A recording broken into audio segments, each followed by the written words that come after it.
Les chamans détestent tellement le pouvoir qu'ils ont mis au point des stratégies pour s'en débarrasser. Pour se protéger de cette malédiction, il faut acquérir 3 pouvoirs de l'esprit. Louis se mit à rire. Dès que vous entendez les mots « acquérir 3 pouvoirs », cela vous plaît, n'est-ce pas? Disons que ce sont simplement des capacités que vous donne le travail intérieur. C'est un savoir-faire que l'on acquiert par la pratique et qui vous protège de votre ego avide et possessif. Le premier pouvoir que je dois acquérir, c'est celui de me désenvoûter de moi-même. Car je suis envoûté par ma propre admiration, ensorcelé par l'opinion que j'ai de moi-même.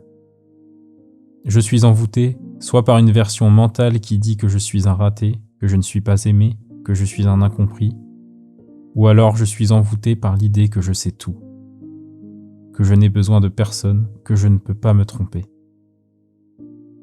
Je dois absolument me désenvoûter de ce personnage qui parle sans cesse en me maintenant dans un état de véritable décrépitude, de sénilité. Se désidentifier de soi-même est une nécessité absolue. Je dois casser mon auto-admiration. Cela ne veut pas dire que je dois me mépriser ou créer une autre identité. Il s'agit uniquement de mettre une distance entre moi et moi. Et la distance se met lorsque je suis en état de sensation physiologique. Là, j'ai une conscience biologique et pas mentale qui me permet de mettre une distance entre moi et mes paroles, entre moi et mes actes. La sensation physique met tout de suite de la distance parce qu'elle divise l'attention en 2.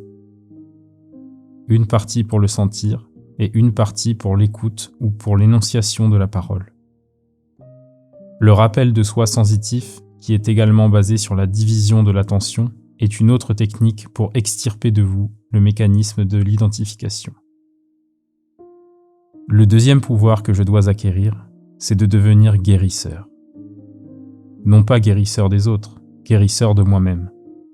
Avant de vouloir signaler l'erreur de l'autre, je vais être attentif à mon propre comportement et à tous les traits négatifs et nuisibles qui m'habitent.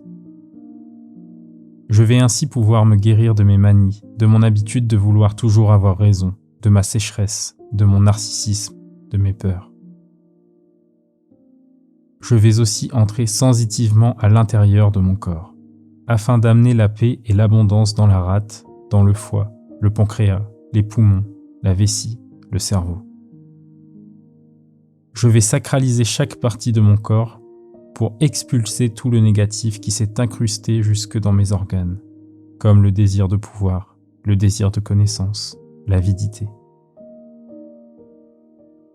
Je vais peu à peu guérir de ma souffrance et de mon attachement à cette souffrance en cessant d'obéir à ma fausse personnalité. Je vais arrêter le combat avec l'autre, car là où il y a combat, il ne peut pas y avoir d'amour, ni d'un point de vue physique, ni d'un point de vue émotionnel. Le troisième pouvoir que je peux acquérir par ce travail, c'est celui de créateur de monde, c'est-à-dire acquérir la capacité de prendre soin du climat de ma vie intérieure et extérieure. Cela touche à la fois à des facultés de créativité et de prévoyance. Je vais pouvoir être attentif à la qualité de mes pensées, de mes actes, de mes émotions vis-à-vis de moi-même et de l'autre. Dans cette vigilance constante, je façonne mon monde, je ne le subis plus. Je ne sépare plus non plus, je capte. Ce bouquet de fleurs n'est plus à l'extérieur de moi, il est dans mon monde. Je leur parle et elles me parlent. Et cette communication pénètre partout.